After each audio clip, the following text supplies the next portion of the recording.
Hello guys. তো সালোয়ার কামিজের নতুন একটা গলায় ডিজাইন নিয়ে আমি চলে এসেছি। দেখতেই পাচ্ছ ডিজাইনটা কি সুন্দর।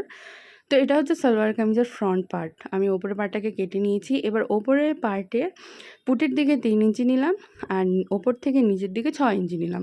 এবার 3 ইঞ্চি আর 6 ইঞ্চিকে কোনাকুনিভাবে মিলিয়ে দিতে হবে। ঠিক এইভাবে মিলিয়ে দেবে। এবার ওপর থেকে নিচে 12 ইঞ্চিতে মার্ক করবে। আমি যেভাবে করছি ঠিক সেইভাবেই করবে। ওপর থেকে নিচে 12 ইঞ্চিতে নিলাম।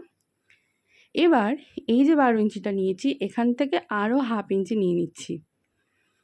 দেখো আমি যেভাবে করছি ঠিক এইভাবেই করবে। 12 ইঞ্চিতে দাগ দিয়ে দিলাম। এবার নিচের 12 ইঞ্চিটা ওপরে 6 ইঞ্চি অবধি মিলিয়ে দেব, হাফ ইঞ্চি গ্যাপ রেখে। এই যে দেখো এবার যে মার্কটা হয়েছে আমাদের এই বরাবর আমরা কাটিং করে নেব। ঠিক এইভাবে কাটিংটা করে নিতে হবে যেভাবে আমি করেছি। এবার অন্য একটা কাপড় নিয়ে ওপরে 3 ইঞ্চি এবং কাপড়টার চওড়া হচ্ছে 3 ইঞ্চি এবং লম্বা হচ্ছে 35 ইঞ্চি। ঠিক এইরকম একটা কাপড় তোমরা কাটিং করে বের করে নিবে। এবার এই কাপড়টাকে মাঝ বরাবর আমি ভাঁজ দিয়ে দিলাম। এবার যে জোড়া পার্টটা আছে সেখান থেকে ওপর থেকে আমি 6 ইঞ্চি নিচ্ছি। 6 ইঞ্চি নেওয়ার পরে এই জায়গাটাতে আমি একটা শেপ ড্রয়িং করে নেব। আমি যেভাবে শেপটা ড্রয়িং করছি ঠিক তোমরা একই রকমভাবে শেপটা ড্রয়িং করবে। দেখে নাও কিভাবে করছি আমি। এই যে এইরকম একটা শেপ দিয়ে নিবে। এবার দেওয়ার পরে এটার ব্যাক দিকেও সেম জায়গাতে একই রকম শেপ হবে। শেপটা দেওয়ার পরে ঠিক এমনটা দেখাবে, এই যে এই দিকে আর এটা উল্টো দিকে। এইভাবে তোমরা শেপটা দিয়ে নেবে। দিয়ে নেওয়ার পরে এই কাপড়টাকে আবার লম্বালম্বিভাবে একটা ভাঁজ দিয়ে দিবে।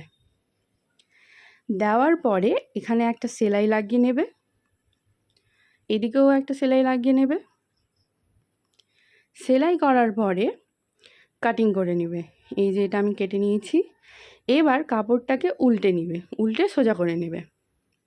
দেখে নাও কিভাবে সোজা করতে হবে। এই যে এইভাবে এটা এর ভেতরে কাপড়টা ঢুকিয়ে এটাকে উল্টে নেবে। উল্টানোর পরে ঠিক এরকম দেখাবে ডিজাইনটা। এই যে আমাদের ডিজাইনটা রেডি। এবার আমরা এটাকে গলার সঙ্গে সেলাই করে নেব সালোয়ার কামিজের। ওকে, এই যে ডিজাইনটা এরকম হয়েছে আর এটা লাগানোর পরে ঠিক এরকম দেখাবে। এবার চলো এটাকে সেলাই করা যাক। তো তোমরা সালোয়ার কামিজের ওপরে এটাকে এইভাবে রাখবে, পেছনের সাইডটাকে আগে জোড়া দিয়ে দিবে ফ্রন্টের সাথে, তারপরে গলাটাকে এরকমভাবে সেলাই করে নিবে। সেলাই করার পরে ঠিক এরকম দেখাবে।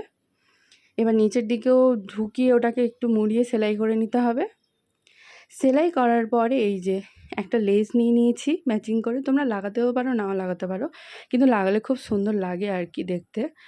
তাহলে এরকম একটা লেস নিয়ে নিবে। নেওয়ার পরে গলার চারিদিকে লেসটাকে লাগিয়ে নেবে। এই যে দেখো এটা হ্যান্ড ডিজাইন আছে, তোমরা যদি চাও এটারও আমি ভিডিও দিয়ে দেবো। এই যে খুব সুন্দর একটা গলার ডিজাইন রেডি হয়ে গেছে। Thank you for watching.